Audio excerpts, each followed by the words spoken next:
Buying a house for $1,000. Right here behind me is a duplex in Midvale, Utah. So, quick little story.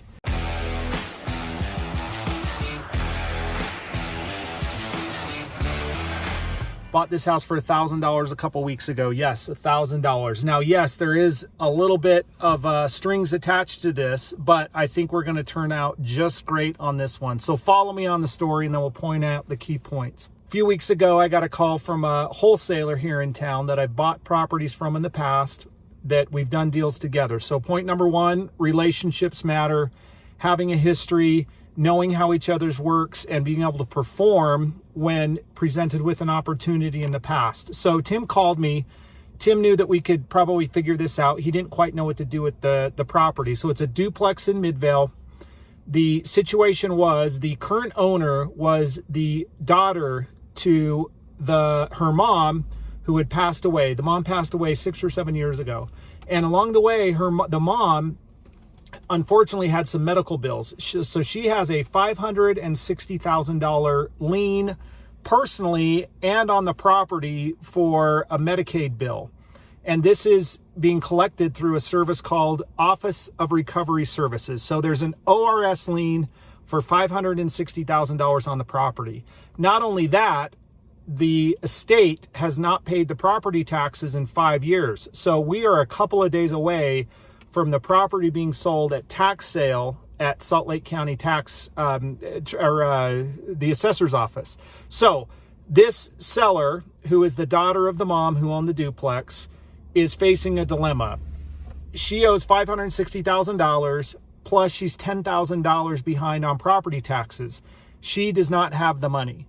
So she does not know what to do. She's going to get nothing out of this property, and it's going to be sold at tax sale either to a private party or back to the county in a couple days for the $10,000 in back taxes. So $10,000 in back taxes plus an ORS lien for $560,000. That's a problem for her. She doesn't even have the money to do that. Now, this wouldn't be a problem if the ORS tax lien was not on the property, because she would gladly figure out somebody to loan her $10,000, because otherwise the property is free and clear. There's no mortgage on the property. So she's given up. She realizes that she does not have the capability or the resources to figure this out in such a short time frame. So Tim contacted her and called me. And so what the plan we came up with was, I'm comfortable paying the back taxes of $10,000 to own the property. However, I didn't want to do that until I actually owned the property, because I didn't want to get into a bidding war down at the tax sale. So we worked a quick deal inside of 24 hours where this seller was going to get nothing anyway and had given up and was walking away. So I offered her $1,000 to buy the property. So I bought the property, closed on it for $1,000 at like 4 o'clock in the afternoon, the day before the sale, took a cashier's check down to the county, redeemed the taxes, paid them current. So now I own the property and I paid the taxes of $10,000. So at the end of the day, with title fees and the $10,000 and the $1,000, I'm into this property about $13,000, okay? So the story's not done yet, right? Because there's still that tax lien that stays on the property regardless of who is the actual owner. So as I'm thinking about this, I've got a $560,000 ORS tax lien. So I called around different title companies, and I could be wrong, but I think the odds of this ORS tax lien foreclosing, it's already been on the property for 2 years. I don't think they're going to foreclose. So this is my strategy. I'm going to outrun the ORS tax lien. And what I mean by that is I'm only into this place 13 grand. It has a market value with a little bit of fix up close to $600,000. So what I'm going to do is, there's already a renter in place who's on housing. So I'm immediately getting $743 a month in rent. Now, rent is ridiculously low because the prior owner had never increased the rent payments. So market rent is probably closer to $1,400 to $1,600. But I don't need to do anything to his unit. He's been living there for 7 years. I'm just going to collect the $743 in the meantime while I remodel the other side.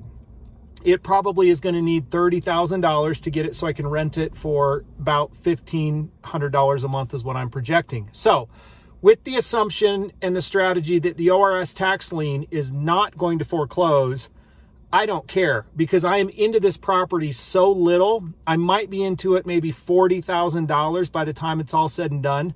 I only need about a year and a half to recoup my initial investment and my rehab costs to be able to just break even. And again, I am still the owner of the property. So as long as that ORS tax lien does not foreclose, there's a couple things I cannot do. I can't refinance it with a traditional loan, nor can I sell it and offer free and clear title to an owner, a future owner. So I've got to wait this out. If my plan goes, I will just leave that tax lien on there. I'll have recapitalized myself after a year and a half because of the new rent that I'll be collecting to offset my initial investment.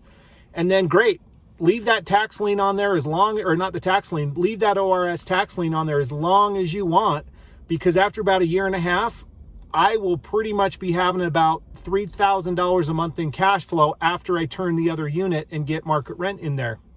So that's not a bad deal.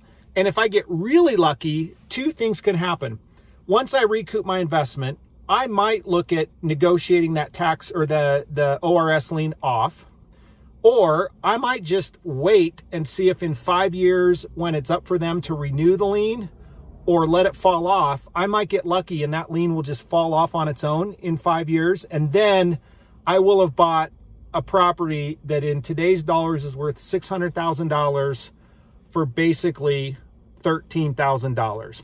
I entered the promo of this video saying $1,000, and that is legit. I have $1,000 sales contract and settlement statement that proves that I bought it for. So to recap, the success for me of this deal is having really good relationships with people that are out hunting properties, performing on those deals and relationships in the past so they know that you're real and they know that you're a problem solver and can figure it out. Then taking quick action, making quick decisions. And there's a little bit of risk here, and it's fun. I'm going to roll the dice. I'm going to plow about 30 grand more into this thing. I'm going to get it rented. The risks are that ORS will call and figure out that the property's been transferred ownership and that the value's being increased. They may want that equity because they have a lien that needs to get paid. They may initiate foreclosure, but I don't think they will. Or they may go, oh, okay, here's someone that could actually pay. Let's negotiate. Maybe they'll take 10 cents on the dollar, whatever.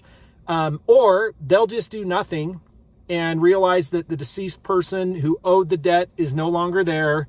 And in 5 years, after the 7-year initial period, it may just fall off. So I'll do an update whenever I get resolution to this. But in the meantime, bought a property for $1,000. It's worth $600, some strings attached, but it's a very calculated risk, and I like my odds. Thanks for tuning in.